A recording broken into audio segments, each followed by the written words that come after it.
বর্তমান সময়ে Islamic school প্রতিষ্ঠার প্রয়োজন অনেক বেশি।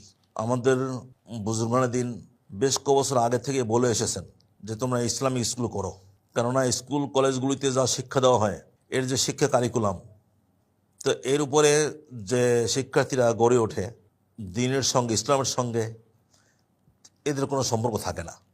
অভিভাবকেরা আলাদাভাবে যদি তাদের সন্তানদের তরবিয়ত না করে, তাহলে স্কুলে পড়ার মাধ্যমে এই সন্তানেরা দ্বীনের কোনো পরিচয় জানতেই পারবে না।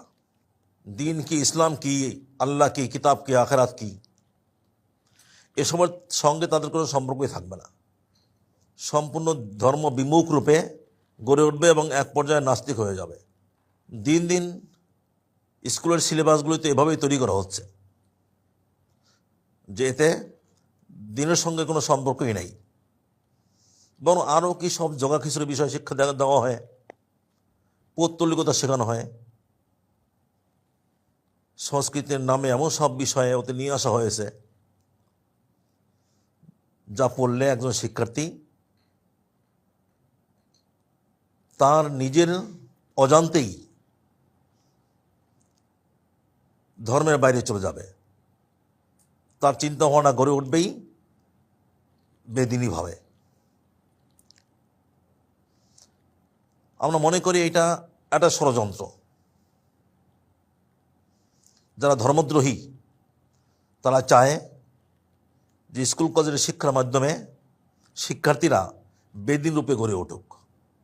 এই জন্যই তারা সিলেবাসগুলিকে ওইভাবে তৈরি করছে। এক সুদূর প্রসারী চক্রান্ত।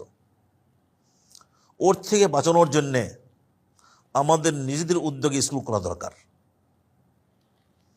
যে স্কুলে জেনারেল শিক্ষাটা পুরোপুরি থাকবে, আর এর পাশাপাশি ওই যে শূন্যতা যে দিন শিক্ষার কোনো কিছুর মধ্যে রাখা হয় নাই, আমরা সে টাকায় এর সঙ্গে জুড়ে দেব। জেনারেল শিক্ষা শিখবে খুব ভালোভাবে,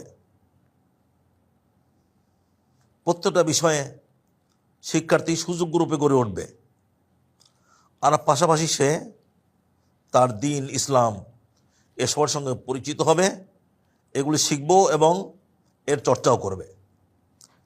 দিনের যত জরুরি বিষয় আছে, যে একজন মুসলিম ব্যক্তির ইসলামী জিন্দগি যাপনের জন্য যা দরকার, এই সব বিষয়ে ধীরে ধীরে শেখানো হবে।